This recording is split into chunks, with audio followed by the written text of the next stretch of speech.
Busy night at the Olimpico. And this was the first score by Alessandro Matri right at the end of the first half. Yeah, and it was persistent work from Cataldi to put the ball wide for Matri, and it's a really instinctive finish.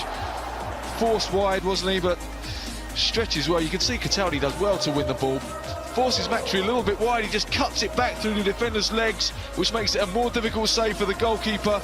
He can't quite react quick enough, and it ends up in that far corner, probably the only place he could have scored.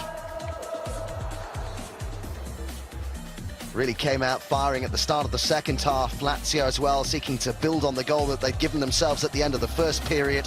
And 5 minutes into that second half came the second. Yeah, with it. Yeah, once again, it's Cataldi, though, who makes the goal. Just and desire he's got to get into those forward areas. It was a lovely timed run. Good pass over the top from Lulic. Just cuts it back to the penalty spot. Mohamed Fares, inexperienced at fullback, just recovers too deep towards his own goal and can't get any pressure on the ball. Nice finish by Mauri, his first Serie A goal of the season. Defensive error by Wesley Hoot at the back here for Lazio. Well, he's so fortunate here, Wesley Hoot, not to score an own goal. Doesn't sort his feet out. I mean, it's good play from Joek, good persistence, but he really has to sort his feet out quicker than that.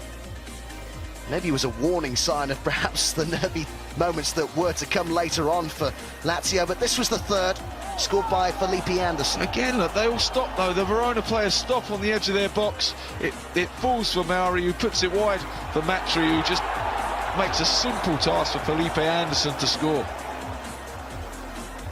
Well, certainly done his confidence the world of good, Felipe Anderson.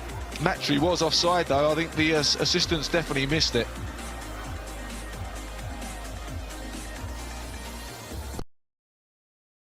Last Verona with 72 minutes on the clock, and from another set piece, their 15th goal from a set piece this season. Well, this is arguably still the best goal of the night. I mean, Leandro Greco here. I said before the free kick, stupidly, that it probably favoured a right footer, but he ran up with his left foot, started it outside the post and just bent it in absolutely perfectly. And then at this point, we're saying they couldn't, could they? They couldn't stage a comeback. Well, they tried, didn't they? Got another one back 7 minutes later. Yeah, and once what a again, finish, wasn't it, by Tony? Once again, it's really poor defending from Wesley Hoot. Just allows Tony to pull off the back of him, doesn't really judge the flight of the ball. He should be heading this, gets underneath the ball, but the finish instinctive. That made it 3-2. Of course, at that point, the next goal is absolutely crucial, and it fell to Lazio 3 minutes later, and it was, well, there were several good goals, weren't they? But you could make a case for this being the goal of the night. That's why I said arguably the free kick. This is a really good goal. Miroslav Klose does so well. He doesn't panic. He knows he can't outrun the defence, but he just bides his time, waits for the support to arrive and puts the ball perfectly in the spot for Keita Balde. But how many times you see that blasted over the bar? Keita's fourth league goal of the season, still only 20 years old. This was the penalty incident.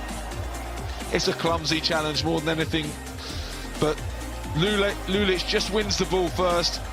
Gilberto carries on his run, trips him over. It is a penalty, and Candreva makes absolutely no mistake with it.